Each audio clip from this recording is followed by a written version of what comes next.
السلام عليكم ورحمة الله وبركاته. إن الحمد لله نحمده ونستعينه ونستهديه ونستغفره ونعوذ بالله من شرور أنفسنا وسيئات أعمالنا. من يهده الله فلا مضل له ومن يضلل فلا هادي له. أشهد أن لا إله إلا الله وحده لا شريك له وأشهد أن محمدا عبده ورسوله صلى الله عليه وعلى آله وأصحابه وعلى كل من اهتدى بهديه واستنى بسنته واقتفى أثره إلى يوم الدين. أما بعد فإن خير الكلام كلام الله وخير الهدي هدي محمد صلى الله عليه وسلم وشر الأمور محدثاتها وكل محدثة بدعة وكل بدعة ضلالة وكل ضلالة في النار. Alhamdulillah, malam ini kita sambung bacaan kitab hadis Bulughul Maram. Kita sampai hadis yang ke 187 ya. 187. Masih lagi dalam Kitabus Shalah dan bab sutratil musalli, bab sutrah bagi orang yang salat. Hadisnya kata Ibnu Hajar, Imam Ibnu Hajar rahimahullahu taala, wa an Abi Hurairah, daripada Abi Hurairah radhiyallahu anhu, anna Rasulullah sallallahu alaihi wa alihi wasallam qala, bahwa Rasulullah SAW bersabda, idza shalla ahadukum, apabila seseorang kamu hendak salat. Perkataan shalla di sini fi'lul madhi, menunjukkan makna past tense, perkara yang telah berlalu. Tapi takkan kita nak terjemah apabila seseorang kamu telah solat. Tak boleh terjemah macam tu. Sebab apa? Perbuatan ni nak suruh kita kan, masa nak solat tu, kena falyaj'al tilqa'a wajhihi syai'an, maka letakkanlah di hadapannya sesuatu. Takkan dah solat baru nak ambil benda letak ke depan. Nampak tak? Tapi ini perkataan fi'lul madhi. Fi'lul madhi ni maksudnya menunjukkan perbuatan telah berlaku. Maksudnya dah solat dah. Tapi kalau nak terjemah apabila kamu telah solat, ambillah sesuatu letaklah di hadapanmu. Macam mana? Jadi maknanya dia perkataan menunjukkan makna telah berlalu. Kan? Perkataan telah berlalu tetapi makna dia litakkid. Maksud pasti. Maksud kamu pasti akan, maksud memang kamu tengah nak solat ni. Nak solat dah ni. Bukan nanti, sekarang. Dah nak diri solat apa semua dah kan. Dah siap wuduk dah menghadap kiblat dah masa gitu. Jadi menunjukkan makna sekarang, pasti. Bila kamu nak solat sekarang ni, falyaj'al tilqa'a wajhihi syai'an, maka hendaklah dia jadikan ni letakkanlah. Jadikan sini maksud kalau perkataan kalau kita terjemah word by word, maknanya makna ja'ala maknanya menjadikan. Tapi tak sesuai lah terjemah jadikan, maksud letakkan. Terjemah mengikut kesesuaian munasabah ayat tadi lah. Jadi maka jadikanlah tilqa'a wajhih, di hadapan wajahnya. Bukan di hadapan muka dia, maksudnya di hadapan dia. Okay? Syai'an, sesuatu. Fa in lam yajid, kalau dia tak ada apa benda nak letak, falyansib asan, maka dia pacakkan tongkat. Jadi kita sembahyang ni, cerita tak sembahyang atas tanah boleh lah. Tikam kayu tongkat atas tanah, ni nak tikam apa atas kapek. Kan? Gitulah. Okay. Jadi maknanya, dan yang sewaktu dengannya lah. Kerusi ke apa ke, meja ke, pasu bunga ke. Kan? Beg kita ke, beg kecil macam beg apa nama tu? Beg siapa? Beg angah. Okay? Fa illam yakun, kalau tak ada, fal yakhutta khattan, buat garisan. Dia kata kalau tak ada, buat garisan lah. Ni dah ada garisan lah, dah ada garisan ni. Dia niat kata tu sebagai sutra. Okey. Thumma la yadurruhu man marra baina yadayhi, kemudian tidak memudaratkannya, tidak memudaratkan solatnya lah. Solat tak batal, solat tak kurang pahala bila orang lalu. Akhrajahu Ahmad wa Ibnu Majah, dikeluarkan oleh Ahmad dan Ibnu Majah, wa sahahahu Ibnu Hibban, dan disahihkan hadis ini oleh Ibnu Hibban, walam yusib, dan tidak betul man za'ama annahu muttaribun, mereka yang mendakwa bahawa hadis ni hadis yang muttarib. Hadis muttarib ni adalah hadis muttarib kategori hadis dhaif lah. Maksudnya hadis ni diriwayat daripada jalan yang banyak, tapi jalan dia semua sama, tapi bercanggah. Nak kata ni tak betul pun tak boleh, kata ni tak betul pun tak boleh. Jadi dua-dua tak boleh terima. Kan? Jadi maknanya dia kata tak boleh nak kata hadis muttarib. Bal huwa hasan. Kata Ibnu Hajar rahimahullah taala, hadis ni adalah hadis yang hasan. Apapun kita lihat hadis ni dhaifkan oleh sebahagian ulama. Di antara yang dhaifkan kalau daripada muasirin Syekh Muhammad Nasiruddin Al-Albani rahimahullah taala, dan sebelumnya adalah Al-Imam Sufyan bin Uyainah, Al-Imam Syafi'i, Al-Imam Al-Baghawi, mereka telah mendhaifkan hadis ni. Imam Syafi'i kata hadis ni dhaif, Al-Baghawi kata hadis ni dhaif. Begitu Sufyan bin Uyainah kata hadis ni dhaif. Yang mensahihkannya adalah, di antara yang mensahihkannya adalah Al-Imam Ahmad rahimahullahu taala yang mensahihkannya. Begitu juga Ibnu Hibban telah mensahihkannya. Baik. Jadi kita tengok balik hadis ni kan. Kita tengok falyaj'al tilqa'a wajhi syai'an. Hendaklah diletakkan di hadapannya sesuatu. Kalau perkataan syai'an ni nampak kita faham seolah-olah sesuatu yang besar lah kita letakkan di hadapan kita. Kan, mula-mula kita cari sesuatu yang besar dulu, macam meja, kursi ke apa ke. Kan? Kalau tak ada, baru kita cari tongkat tadi, last yang kecil. Kan? Kecil. Itu makna dia. Baik.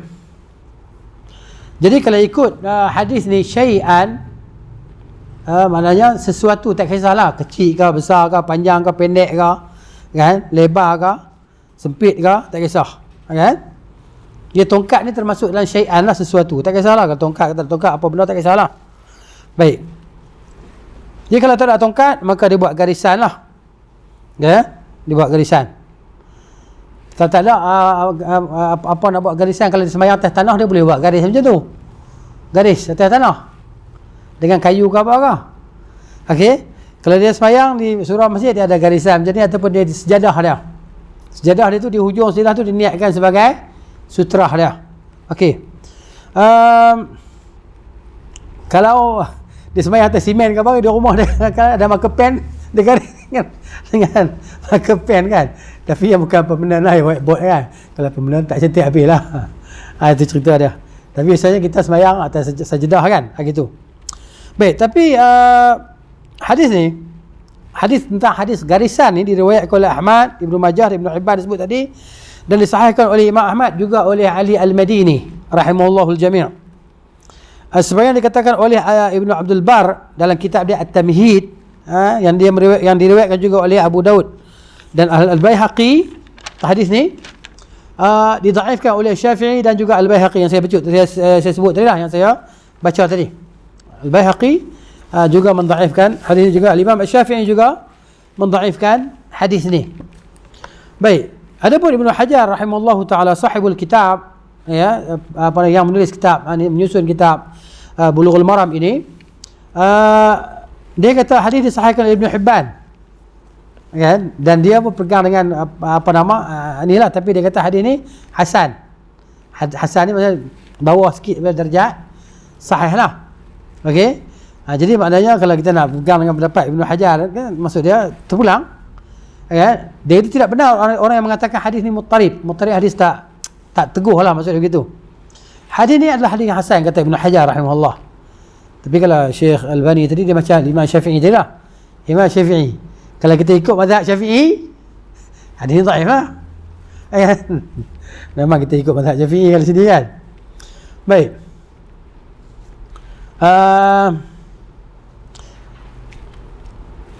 Tapi hakikat dia hadis ni memang hadis yang al-muttarib lah. Ibnu Salah dia sebut dalam kitab Ulumul Hadis, dijadikan hadis ni sebagai contoh bagi hadis yang muttarib. Ya. Cuma Ibnu Hajar dia mentarjihkan sebahagian daripada jalan periwayatan hadis ni, maka hadis di sisi Ibnu Hajar tidak dhaif dan tidak muttarib. Ya. Gitu. Baik. Kata Sufyan bin Uyainah yang mendhaifkan hadis ni, macam Imam Syafi'i, dia kata kami tak jumpa sesuatu hadis yang lain yang boleh menguatkan hadis ni, kata Sufyan bin Uyainah. Ini maknanya rakan Imam Syafi'i lah. adalah Ismail bin Umayyah. Apabila disebut hadis ni, dia akan tanya kawan-kawan dia ataupun tanya anak murid dia, adakah di sisi kalian sesuatu yakni hadis atau riwayat yang boleh menguatkan hadis ni? Dia akan tanya. Sebab dekat dia yang dia tahu tak ada hadis lain yang boleh sokong hadis ni jadi kuat. Adapun Imam Asy-Syafi'i rahimahullahu taala dia mengisyaratkan kepada kedhaifan hadis ni lah. Hadis yang kita baca ni hadis 187. Ya? Tapi bagi dia dhaif taklah berat. Bukan dhaif jiddan lah. Kerana itu sebahagian daripada mereka berkata tidak mengapa hukum seperti ini kerana kedhaifannya tidaklah berat. Tak berat dhaif dia. Mana boleh dipegang. Ya? Jadi hadis khat hadis garisan ni, kan? Terdapat khilaf lah. Khilaf di antara ulama, ada yang terima, ada yang tolak kerana kedhaifan dia. Itu kalau jadi orang yang terima hadis ni, kata hadis ni hasan, maka dia tak kisahlah. Dia solat dengan ada sejadah dia tadi, dia niatkan bahawa hujung sejadah tu adalah sutrah bagi dia. Orang yang lalu dia selepas sejadah dia tu maknanya tidak memudaratkan solat dia lah. Tidak mengurangkan pahala solat, tidak membatalkan solat dia kalau dilintas oleh wanita ataupun kaldai ataupun anjing hitam tadi kan. Baik. Jadi tentang garisan tadi, di sini juga ulama khilaf lah. Syekh Abdul Karim bin Abdullah Al-Khudair hafizahullah ta'ala disebut dalam syarah Bulughul Maram, dia kata ulama juga khilaf tentang garis tu. Garis tu nak kira macam mana? Garis manjang macam tu ke? Macam orang jenazah yang ada depan kita tadi kan, melintang, ataupun kita nak garis manjang macam tu? Kan? Tu pun ulama khilaf juga. Nak garis macam mana? Nak garis macam tu kan? Nak garis macam tu kan? Itu pun mereka khilaf jugalah. Begitu. Baik.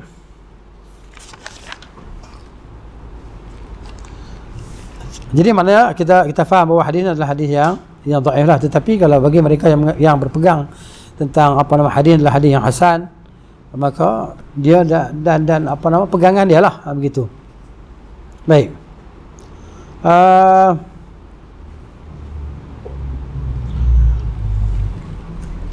Seterusnya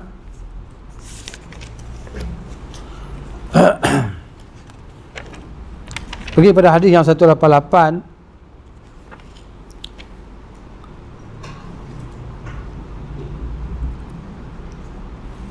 وعن أبي سعيد الخدري رضي الله عنه قال قال رسول الله صلى الله عليه وسلم لا يقطع الصلاة شيء وادرأوا ما استطعتم أخرجه أبو داود وفي سنده ضعف.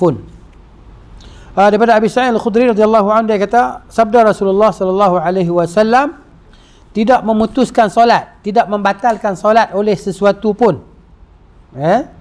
dan tolaklah dengan apa yang kamu mampu daripada perkara yang boleh membatalkan solat kamu tadi. Tapi hadis keluarkan oleh Abu Daud, dan kata Ibnu Hajar rahimahullah taala, hadis ini sanad dia dhaif, lemah.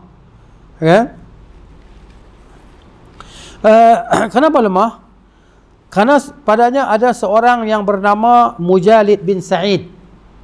Mujalid bin Sa'id ni, dia seorang perawi dalam hadis ni, dalam jalur ni. Wa huwa sayyi'ul hifzi, dia ni ingatan dia tak kuat. Ingatan dia lemah. Kan? Jadi maknanya itulah, ini satu musibah, satu penyakit kadang-kadang kita ni kan. Ingatan kita tak kuat. Dan waqad ittaraba fihi, dan dia pada hafazan dia ni tak tepat, tak tetap. Sekejap dia kata hadis ni marfu', dia riwayat secara marfu', dan di waktu yang lain diriwayatkan hadis secara mauquf. Tetapi hadis ni mauquf ni lebih kepada hadis yang mauquf lah. Gitu. Ala kulli hal hadis ni dhaif sebagaimana disebut oleh al-Imam Ibnu Hajar rahimahullahu taala. Sebab apa? Sebab dia kata la yaqta'u syai', tidak membatalkan solat itu oleh sesuatu. Kalau dia kata dia buka secara umum macam tu, macam mana dengan hadas? Kalau kita tengah solat kita terkentut, batal tak solat kita? Batal. Tetapi di sini kita tidak membatalkan solat oleh sesuatu. Dia letakkan dalam keumuman. Kan? Jadi kalau kita nak kata hadis ni sahih, kalaulah hadis kita kata dia hadis yang sahih, kita nak kena takwilkan hadis ni. Nak kena takwilnya, nak kena tafsirkan hadis ni jadi makna lain. Bukan makna batal solat, tapi makna kurang pahala solat dengan sesuatu perkara. Jadi sini bila kita sebut kata kurang makna pahala solat, kurang pahala solat, kita akan faham bahawa kentut bukan kurang pahala solat, kentut batal solat. Kan? Dan perkara lain yang membatalkan solat macam dilintasi oleh hadis yang sebelum ni, dilintas oleh kaldai, oleh anjing hitam, oleh wanita yang dah baligh. Kan? Jadi maknanya dia buka umum macam tu, tidak membatalkan solat oleh sesuatu pun. Jadi kalau macam tu dia kata mana kentut jadi batal solat. Kalau kita kata tidak memutuskan solat, tidak mengurangkan pahala solat oleh sesuatu pun. Apa dia yang mengurangkan pahala solat? Kurang khusyuk. Kan? Jadi bila kita start mula solat tu, mana khusyuk solat kita ni, kan? Maknanya dia kira 100, lepas tu dia potong. Lah kali tinggal 1/4. Lah kali tinggal 1/10. 1/10. Teruk 1/10. Satu yang dapat daripada 10. Kan? Jadi pahala solat kita makin kurang. Pasal apa? Maknanya kekhusyukan kita dalam solat tu, dia maknanya solat ni kita layan macam-macam. Kan? Layan mi goreng mamak ke, layan sat lagi aku nak pergi sana, nak pergi sini, sat lagi nak pergi pasar malam lah, layan. Kan? Pahala kurang. Lelah kali Allahu Akbar, dia ghaib. Mana dia ingat macam-macam. Dia sedang Assalamualaikum warahmatullahi. Kena ulang balik solat. Sebab dia tak solat. Dia tak solat. Walaupun berlaku pergerakan anggota badan, rukuk, i'tidal, sujud, macam-macam cerita dalam kepala otak dia. Semua dah. Dalam 5 minit tadi kan, semua dah. Allahu Akbar. Habis dah. Kan? Pasal malam tak dia pergi ke Maybank, sat lagi balik 7-Eleven, sat lagi balik pergi kedai mamak Maju Ahmad, sat lagi balik rumah. Kan? Tentu bagi salam dalam solat. Kena sembahyang lain. Kira tak sembahyang. Itu cerita dia. Baik. Hadis dhaifun. Sebagaimana telah disebut di sini lah.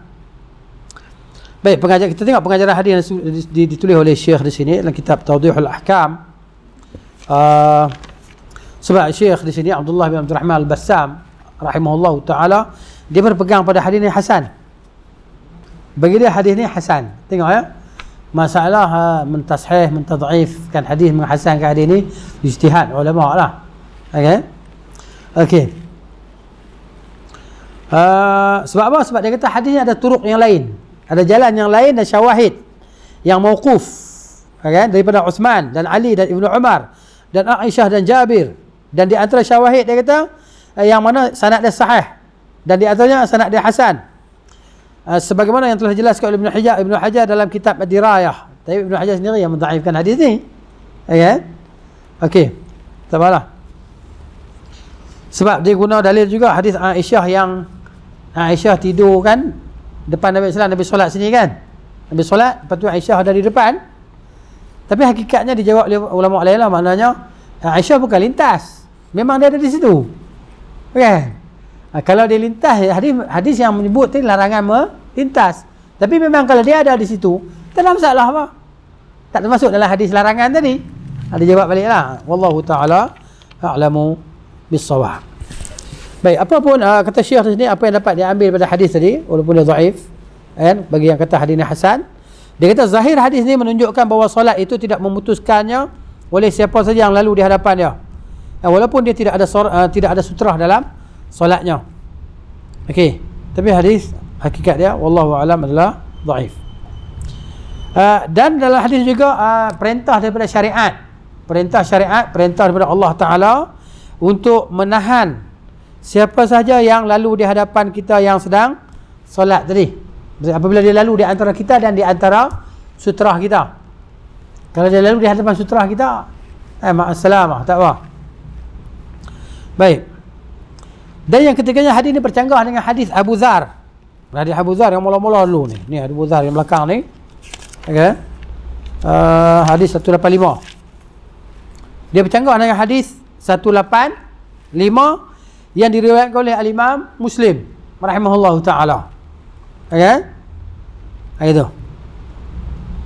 Bahawa Nabi SAW kata memutuskan, membatalkan solat seorang lelaki, iaitu perempuan, ini perempuan yang baligh lah, wanita yang sudah baligh, dan himar, ini kaldai, dan anjing hitam.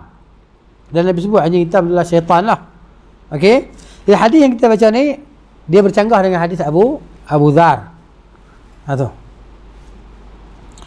Ala kulli hal kita nak sebut hadis ni adalah hadis yang dhaif lah. Sebab mana boleh nak lawan hadis sahih dengan hadis yang ni, nak lawan dengan hadis dalam Muslim macam mana? Tak boleh nak lawan lah. Hadis Muslim ni memang hadis yang sahih.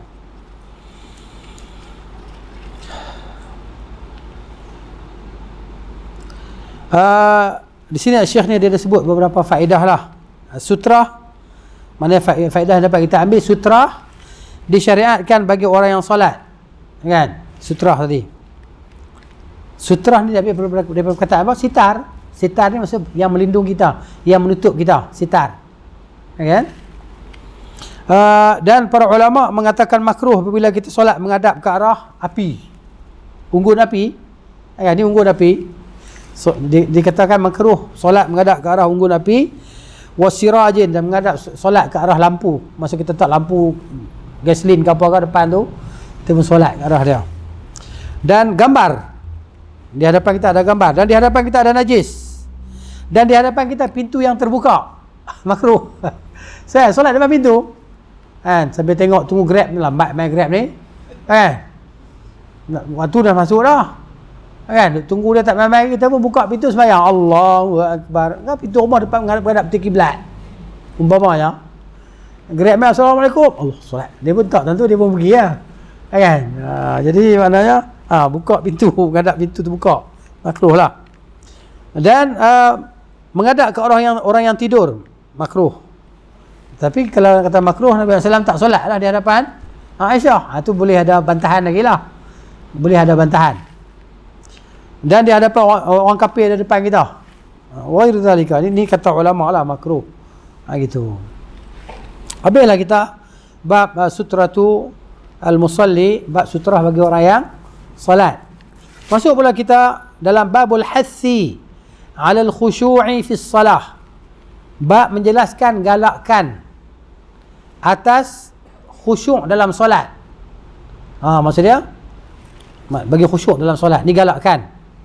Jadi bila sebut perkataan galak ni, dia perkataan yang seerti dengan dia perkataan al-haddu dan al-hassu.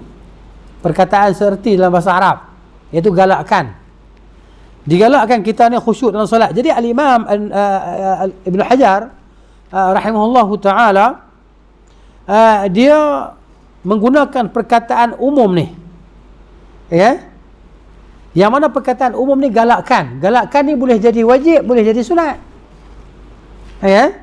Dia tak sebut bab wajib khusyuk dalam solat, dia tak sebut. Dan dia tak sebut juga bab disunatkan khusyuk dalam solat, dia tak sebut. Cuma dia sebut bab galakkan khusyuk dalam solat. Kenapa? Kerana dia nak biarkan hadis-hadis yang akan disebutkan nanti menjawab bagi bab ni. Akan jadi tajuk bagi bab ni, sama ada dia wajib ataupun sunat. Jadi maknanya dia nak suruh kita baca lah. Kalau kita baca, oh bab galakkan, galakkan ni wajib ke sunat. Jadi kita kena baca lah hadis-hadis ni. Bila kita baca hadis-hadis semua ni dalam bab ni, kita akan dapat kesimpulan, oh wajib khusyuk rupanya, bukan sunat khusyuk. Setelah kita jumpa hadis-hadis itu khusyuk dalam solat. Baik. Khusyuk ni, qala jama'atu minas salafi, berkata satu kumpulan, satu golongan daripada ulama salaf dan ulama generasi awal lah umat Islam. Dia berkata al-khusyuk fi salah as-sukunu fiha. Khusyuk dalam solat adalah sukun. Sukun ni apa dia? Sukun diam, tenang. Buah sukun tu lain, tu bahasa Melayu. Buah sukun, Mungkin dia kata bawah sukun masa dia bulat macam tanda sukun kot, no? Tak tahu. Jadi sukun ni maknanya tenang. Kan? Tidak garu sana, tidak garu sini, tidak jeling sana, tidak jeling sini. Tampak nyamuk lah apalah kan. Solat, bam, tampak nyamuk. Alah. Jadi as-sukun, tenang. Kata Al-Baghawi, Al-Imam Al-Baghawi rahimahullah ta'ala, dia kata khusyuk itu ada pada mana? Fil badan. Khusyuk itu ada pada badan kita. Tidak gerak sana, tidak gerak sini, tidak garu sana, tidak garu sini. Wal basar, dan khusyuk itu ada pada pandangan mata kita. Tak jeling sana, tak jeling sini. Tengok di tempat sujud dia. Tengok tempat sujud. Kecuali ketika tahiyat lah. Tahiyat, mata kita melihat kepada jari telunjuk kita. Sebenarnya disebut dalam kitab Sifatu Salatin Nabi sallallahu alaihi wasallam kan. Dan ia ada pada suara juga, was-saut. Suara yang tidak kan, atau orang lalu maknanya kerap sangat berdehem, tak ada apa-apa berdehem kan. Gitu. Jadi ada pada suara. Jadi maknanya ada suara dia. Baca pun dengan khusyuk, tak baca kalut. Bismillahirrahmanirrahim. Alhamdulillahirabbil alamin, arrahmanir rahim. Tidak bismillahirrahmanirrahim, dhalin. Baca dengan tenang, baca dengan khusyuk. Satu ayat kemudian menghayatinya. Kan? Menghayati ayat-ayat tadi. Sebab jadi kemudian kata Abu Syaimah, al-khusyuk at-tadhallul, merendahkan diri, menghinakan diri dan bersifat tawadhu kerana Allah, bil qalbi wal jawarih, dengan hati dan anggota badan. Itu khusyuk. Baik, kata Ibnu Qayyim rahimahullahu taala, jima'ul khusyuk, apa nama yang dikatakan khusyuk ni secara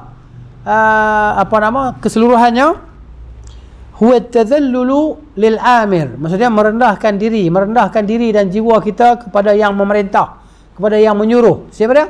Allah Jalla wa Ala. Wal istislam lil hukum, dan kita menyerah diri bagi hukum Allah Taala.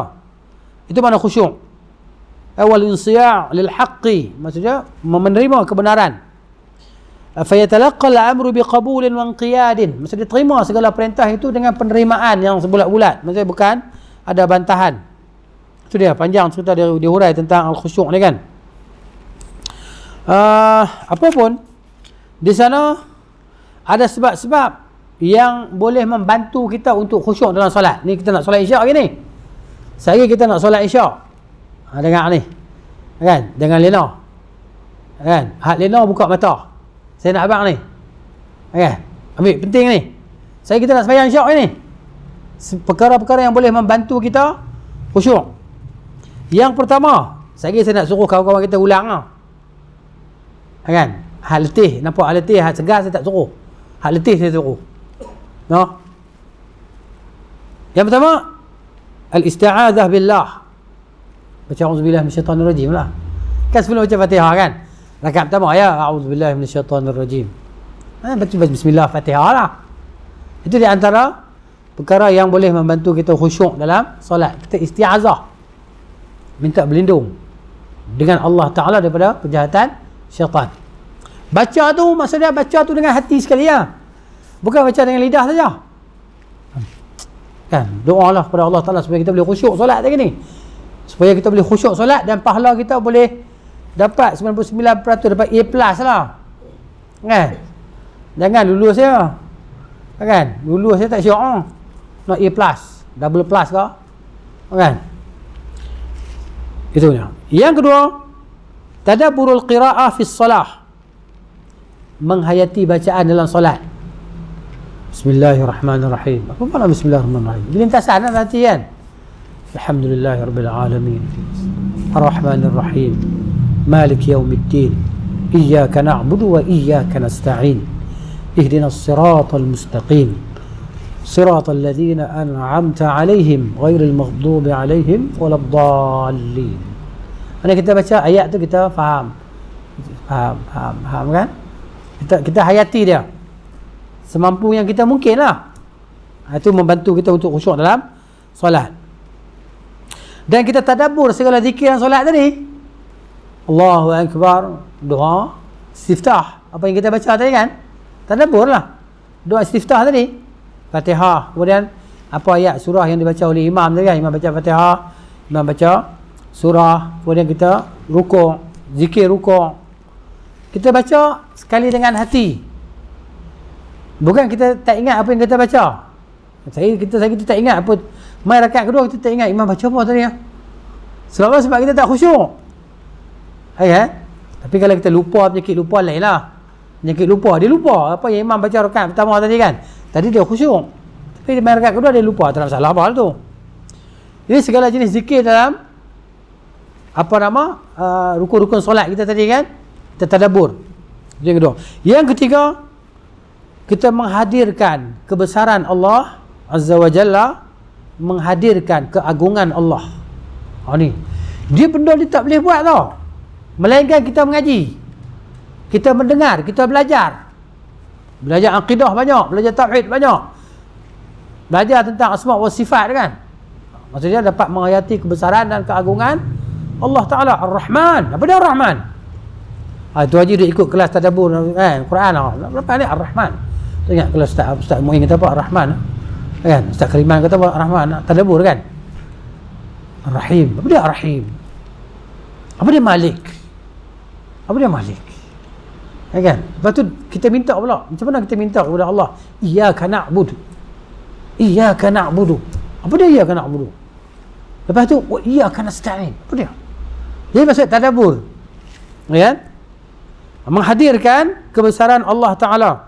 Dan kita ingat bahawa kita yang sedang solat ni, kita sedang bermunajat, kita mutawajjih, tawajuh. Ni orang tarikat dia sebut perkataan tawajuh kan. Tawajuh ni maksudnya kita betul-betul tawajuh betul kepada dia, menghadap kepada Allah Ta'ala tadi dalam segala zikir dan doa. Ya, dalam solat ni penting ni. Sebab solat kita ni mana dia akan tentukan kita ni macam mana kehidupan kita, solat kita. Kan? Kalau solat cincai kita macam mana kita dengan Tuhan ni tak rapat, kita dengan Tuhan ni tak akrab. Macam mana Tuhan nak bagi kita? Kan? Gitu. Macam mana jadi orang yang bertakwa? Sedangkan Allah Ta'ala kata awliyaullah, ala inna awliya Allahi la khawfun alaihim wa lahum yahzanun alladhina amanu wa kanu yattaqun. Mereka yang beriman dan mereka yang bertakwa, itu wali Allah. Jadi kita jadi wali Allah ni kan, bukan kita ni aku jadi wali Allah balik rumah tak basah dah kena hujan kan, datang daripada kampung setia mana haji, tak naik kereta motor dah, pejam mata sampai dah, tarik nafas kan. Maknanya pejam mata sampai dah. Ni bukan wali, ni syaitan. Kan, itu dia. Baik, yang keempat, ini perkara yang boleh membantu kita lah sebelum kita baca hadis ni, kita sebut benda ni. Mengetahui kelemahan diri kita dan hajat kita. Dalam keadaan kita rukuk kepada Allah ni, kita mana rukuk pada Allah, nak tunjuk kata hinanya kita di hadapan Allah dan teramat berhajatnya kita kepada Allah. Sebab tu tak boleh rukuk pada selain Allah Ta'ala. Tak boleh rukuk pada mak bapak, rukuk pada kawan-kawan, pada bos kita, tak boleh. Orang Jepun buat, orang Jepun ni bukan orang Islam, dia pakai kafir. Ya? Jadi benda hati lah suruh tiru lah. Jadi rukuk ni hanya pada Tuhan, nak tunjukkan apa? Kehinaan kita, sehina-hinanya kita di hadapan Allah. Tapi kita tak boleh menghinakan diri kita di hadapan manusia, dan kita tak boleh nak meninggikan diri kita di hadapan manusia juga. Kan? Penghinaan diri kita hanya di hadapan Allah Subhanahu Wa Taala. Sebab tu di hadapan Allah Taala kita boleh mengadu segala dosa-dosa kita. Kita sebut segala dosa-dosa kita di hadapan Allah, sedangkan Allah Maha mengetahui. Tapi di hadapan manusia tak boleh nak cerita dosa kita. Berdosa kalau kita cerita dosa kita. Dosa. Cerita dosa-dosa kita masa muda-muda dulu kan, cerita. Dengan niat apa? Niat untuk bagi keinsafan pada orang. Ini salah. Saya teringat ada motivasi, program motivasi, ada satu ustaz ke NGO ke apa dia buat kan. Panggil suami duduk sebelah, isteri duduk sebelah. kan, dalam program motivasi ke apa kan. Jadi maknanya okey, panggil suami ceritakan kesalahan dia dengan isteri dia. Isteri tengok di hadapan lah, suami dia mengaku lah secara insaf, minta kan apa dosa-dosa yang dia buat di belakang suami isteri dia, kan. Lepas tu okey, panggil isteri dia pula, mari bercakap di hadapan. Ramai kononnya untuk keinsafan lah. Tu isteri pula mari cerita dosa dia, aib dia di belakang suami dia, apa dia buat ni. Lepas tu jumpa antara suami isteri, kan, saling-saling bermaaf-maafan, kan. Ini kerja yang diharamkan oleh Tuhan. Berdosa buat, dah kena bayar duit, bukan percuma, kena bayar. Lepas tu pula bayar untuk dosa. Ini jahil kan. Orang jahil maksudnya itulah dia, hari akhir zaman dia macam tu, kan. Maknanya diminta fatwa kepada orang yang jahil. Boleh cakap pandai sikit, orang panggil ustaz. Jadi bagi kita, nama ataupun title ustaz tu di Malaysia ni tinggi. Kalau di Pakistan, driver bas pun ustaz. Driver bas, kan, Ustaz Ji rokok, ustaz berhenti, aku nak turun bas sana dia tak pakai loceng. Ini cerita tahun 90-an lah, saya tak tahulah. Tahun 90-an bas tak ada loceng, nak berhenti bas buat macam mana? Tampak dinding bas sekali, tangan kita ni mau tepuk bas sekali, tepuk dia berhenti. Boom, dia berhenti. Dan dia tak berhenti terus, kena terjun. Terjun dia kena belajar. Kali pertama sampai Pakistan, jatuh tergolek, jatuh terguling, sebab tak masuk bawah bas. Lepas tu orang ajak cara turun bas. Kan, turun bas, itu cara turun bas. Bas tak berhenti, dia tak akan berhenti. Macam kita di sini, tak, jangan harap macam tu. Kita ni manja, kita cukup jaga keselamatan. Cerita dia konak sikit pada tajuk kita lah, atau pengalaman lama, kan, gitu.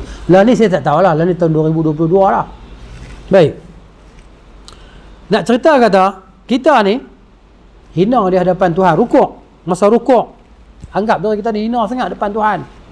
Dan masa sujud kita, kan, kita kenangkan keagungan dan kebesaran Allah Ta'ala tadi masa sujud kita. Dan kita berdoa minta, kan, Subhana rabbiyal a'la wa bihamdi, kan, ataupun zikir lain, Subhanakallahumma rabbana wa bihamdika Allahumma ighfirli. Baik. Kemudian yang kelimanya, apa dia? Sebab yang boleh membantu kita untuk khusyuk, jaga pandangan mata kita tumpu pada tempat sujud. Ini masa qiyam, masa duduk tahiyat lah. Tapi kalau masa rukuk, kita tengok di bawah mata kita. Kalau kita tengok tempat sujud, kepala kita akan mendongak, dia tak jadi macam tu sujud, kan. Rukuk, di mata kita di bawah lah. Jangan kita dongakkan kepala kita untuk tengok tempat sujud, kan. Tengok di bawah gitu. Jadi maksudnya jaga pandangan mata, tidak merayap kiri, merayap kanan, kan. Kemudian, jadi mata ni bila dia berselerak, tak berselerak, maksudnya pandangan dia pergi rata, hati akan ikut. Allahu Akbar. Wih, lawa kopiah tu imam, lawa kopiah tu imam. Hati dia akan kata macam, oh, jubah dia lawa, belang-belang. Jadi hati dia akan ikut apa mata, kemana mata pergi. Tengok kat dinding depan tu ada apa, ada kipas. Kipas je nampak apa, boleh beli macam ni juga, sejuk nampak ni. Baik, yang keenamnya, alla yadkhulu as-salah wa huwa fi inshighali balin. Jangan dia masuk dalam solat dan kepala otak dia berserabut lagi. Hilangkan segala keserabutan dulu, kan. Duk berbalah dengan bini tadi, apa semua, duk tegak dengan bini tadi, tinggal dulu solat. Susah pun no. Tengah duk marah ni, kan, monyet main makan buah durian kita habis, kita baru rancang, kan. Jadi tengah duk marah ni, mana kepala otak tengah serabut ni. Jangan kata pula aku tak boleh sembahyang lagi pasal apa, aku tengah serabut. Jangan macam tu. Ada orang macam tu, pasal abang tak sembahyang, aku tak boleh solat, serabut. Ada, pernah jumpa, ada. Aku akan solat bila aku tenang. Lagu tu ke? Kan? Jadi maknanya kita masuk solat dalam keadaan tenang, tinggalkan urusan dunia di belakang. Benda ni memang payah. Bila payah kita nak buat macam mana? Minta ke Tuhan. Tolong Tuhan. Ya Allah, tolong. Aku nak khusyuk dalam solat ni. Kan? Ambil semayang tu, masa tengah nak ambil semayang, tengah jalan main sini tu, tengah, ya Allah, minta khusyuk dalam solat ni. Bila kita boleh khusyuk dalam solat ni, memang seronok semayang tu jadi seronok. Macam mana kita tahu Nabi SAW dia suka solat. Pasal apa dia suka solat? Sebab aku khusyukkan tadi lah. Gitu kan. Jadi benda ni yang dia berhajat kepada jihad ni. Sebab tu dia namakan dia jihad. Sebab payah. Nak khusyuk dalam solat ni kan, dia bukan boleh hari ni okeylah aku jihad hari ni, dapatlah khusyuk. Asal lagi sembahyang subuh lagi belum tentu lagi. Maknanya tiap kali kita nak solat kita kena jihad. Okey. Bila kita boleh hak ni, maknanya hak lain mudahlah bagi kita. Boleh solat khusyuk ni kan. Dia mari kita mungkin tak mengalami lagi kan. Tapi bila kita dah minta pada Allah Ta'ala dan kita buat, kita minta, Allah akan bagilah keseronokan khusyuk tadi, kekhusyukan dalam solat. Sebab solat ni besar. As-salah wa ma malakat aymanukum. Semayang jaga. Kamu kena jaga dan kena jaga keluarga kamu semayang, suruh mereka semayang, dan hamba-hamba kamu suruh semayang. Solat. Kan? Besar solat ni. Sebab tu dia jadi 5 kali tiap-tiap hari. 5 kali. Dan 5 kali tu pula disuruh kita ni pergi cari jemaah. Allah kata, warka'u ma'ar raki'in. Rukuklah kamu bersama dengan orang-orang yang rukuk. Dia bukan suruh rukuk seorang-seorang. Rukuk ramai-ramai. Rukuk ramai-ramai sembahyang jemaah. Kan? Gitu. Dan sembahyang jemaah ni dia boleh tampung kan. Boleh tampung kita tadi supaya peratus pahala solat tu jadi banyak sikit. Sebab tu dijanjikan 27 kan. 27. Nanti dia potong lah. Potong bila mana? Bila teringat sana, teringat sini, teringat. Tapi kalau setakat lintas tolak tu tak apa. Jangan lintas layan. Lintas layan lah tu potong lah. Dia cerita dia. Baik. Jadi jangan ada sesuatu yang menyebutkan diri dia min ajli syahwati aklin aw syurbin. Teringat nak makan, teringat nak minum, tiba-tiba dia buat koktel kan. Sedap lah. Dengan leci dengan apa dah tu kan. Kita pun bau. Ini bau koktel. Mayang luar. Asal lagi kita tengah memang kita berhajat kepada benda tu. Syahwat kita nak. Kan? Jadi kita hiruplah dulu. Sebab tu ada sahabat radhiyallahu anhum, Ibn Mas'ud radhiyallahu anhu, kalau dia tengah makan, tiba-tiba iqamah. Dia makan, dan makan dia bukan 2-3 mulut, dia makan sampai hilang hajat dia. Hilang syahwat, teringin dia pada makanan tadi. Tambah sedap ni, biryani sedap kan. Jadi tambah bagi maknanya orang habis sembahyang, habis macam mana? Sebab kita sedang menghadapi ni. Kalau kita pergi sembahyang sekali lagi, duk kecup air liur tu kan, tengah duk Allahu Akbar meleleh air liur. Pasal duk teringat tadi makan tak ada nak puas. Gitu. Ni cara dia. Supaya nak jaga khusyuk solat sampai macam tu. Ataupun kita ni nak pergi toilet, sakit perut ni. Kan? Nak buang air besar. Duk tahan, Allah kalau aku pergi buang air besar lagi tak ada jemaah. Semayang juga. Bila semayang juga, sakit apa tu imam ni? Kan? Oi, sabihis pula. Bacalah inna ataina. Kan? Jadi itu maknanya gangguan di sini. Dia potong dia punya khusyuk tu. Dia rasa nak pergi toilet tak nak pergi dulu. Kan? Dan maknanya orang di sini ni kan tak boleh tunggu. Sebab apa? Sebab dalam perjanjian kan, kita sekarang di surau masjid kan ada time yang telah disediakan. Kan dia punya tu bila qamat terus ya. Tak kata tunggu dia ambil wuduk tak ya. Dia qamat sebab tu imam dua ada qamatlah. Tak perlu nak tunggu. Kalau dia lewat, dia masbuk lah. Bukan jadi kesalahan. Yang jadi kesalahan, dia tak sembahyang langsung. Salah ha? Ya, amboi dia pun tak tunggu pun, tak sembahyang lah ni. Tak boleh ya. Baik. Jadi jumhur ulama mengatakan bahawa solat tu sah kalau kita tak khusyuk. Kan? Kalau maknanya peratus tu lah, peratus solat kita ni sikit. Mana sah lah. Kalau tak ada peratus langsung memang tak sah lah solat. Di sini ada hadis. Kan? Hadis yang sebelum masuk, hadis dalam bab lah, hadis dalam huraian dia. Hadis yang diriwayatkan oleh Imam Ahmad dan Abu Daud, hadis yang sahih, bahawa Nabi SAW bersabda, laisa lil abdi min salatihi illa ma aqala minha.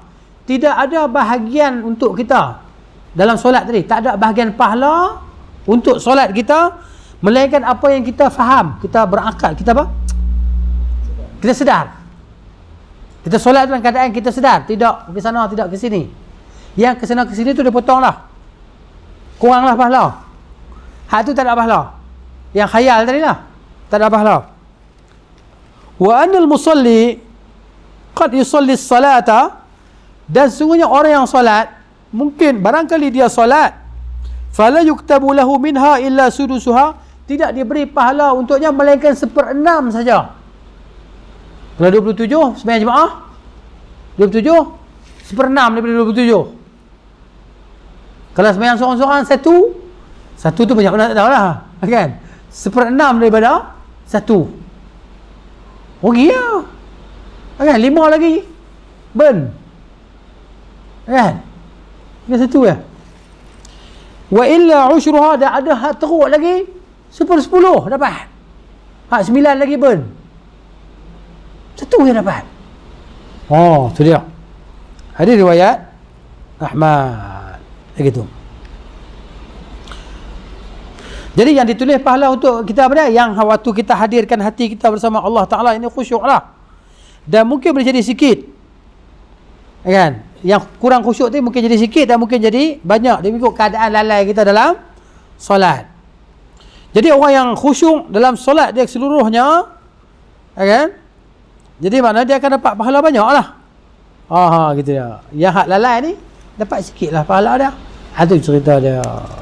Kan? Jadi harap dapatlah insya-Allah kita sama-sama tatbikkan atau mempraktikkan 6 poin yang penting ni lah. Okay? Pertama tadi mengucap isti'azah, auzubillahi minasyaitanirrajim, kemudian menghayati bacaan kita dan zikir-zikir dalam solat, kemudian menghadirkan kebesaran Allah Ta'ala, kemudian kita mengetahui hajat kita yang teramat sangat kepada Tuhan kita, kehinaan kita di hadapan Tuhan kita waktu rukuk dan waktu sujud. Kemudian mata kita jaga tengok tempat sujud saja, kan? Kecuali ketika rukuk tadi di bawah lah kan. Dan ketika tahiyat di mata memandang kepada jari yang tu tadi, tunjuk tadi. Dan yang keenamnya, tak terus masuk solat dalam macam tu saja. Mesti dalam keadaan bersedia untuk meninggalkan segala urusan dunia. Kan? Delete dulu. Mana boleh delete dia kata. Try lah tengok kan. Kita cuba dulu. Tak boleh minta Tuhan tolong lah. Kan? Sebab kita, ialah dia yang menggerakkan kita apa semua tadi kan. Memberi hidayah dan petunjuk kepada kita. Itu cerita dia. Jadi hadis yang pertama insya-Allah akan datang lah. Kan? Ada soalan? Semayang berjemaah.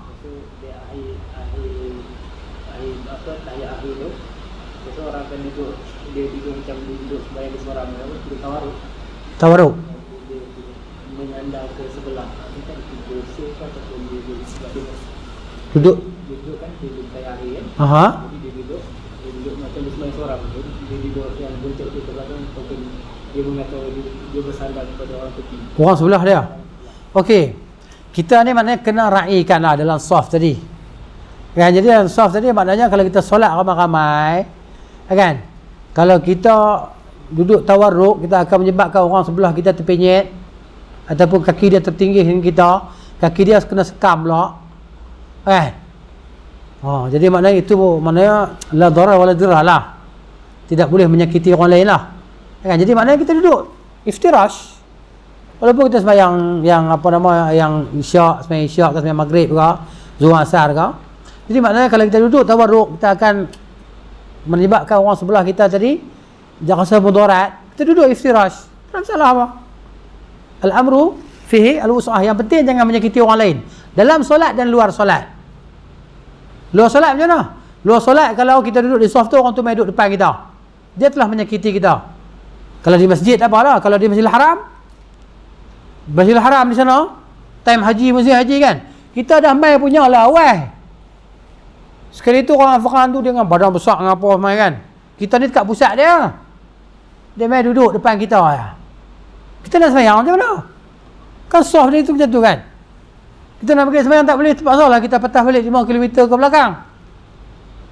Perbuatan itu dosa besar. Ni buat haji, maknanya nampak sangat pahala haji tu kita kurang lah kot. Allahu'alam lah. Nak tak terima kita tak boleh, tak tahulah kan. Tapi dia buat dosa. Macam-macam dosa menyakiti orang di tanah haji, di musim haji. Dia tak boleh. Kan? Mana duduk istirahat. Tak salah apa. Sebab ramai kan. Jadi tambah kita pula jenis berisi. Kawan sebelah tulang kan. Duduk dia perak punya kena reput tulang pula kawan tu, nak kena berusung pergi jenuh. Jadi maknanya kan rai kan gitu dia. Jadi kalau semua kan boleh duduk, tak sebab semua orang tak boleh duduk tawarruk, sebab orang tak mungkin dia tak sakit dan sebagainya kan. Kalau badan, kalau jenis perut dia besar, susah nak duduk tawarruk, sebab nanti perut dia akan jatuh atas lantai kan. Dia jatuh atas riba sebelah. Jadi macam tu. Wallahu ta'ala a'lam. Jadi macam itulah keadaan dia. Habislah. Tak ada noh? Tak ada, kita berhenti ya. Hujan turun ni. Kopi tak ada nak minum hujan ni kan. Tahu Pak Syed, kopi tak? Baik. Wallahu ta'ala a'lam. Wassallallahu ala nabiyyina Muhammadin wa ala alihi wa sahbihi ajma'in. Subhanakallahumma wa bihamdika asyhadu an la ilaha illa anta astaghfiruka wa atubu ilaik. Assalamualaikum warahmatullahi wabarakatuh.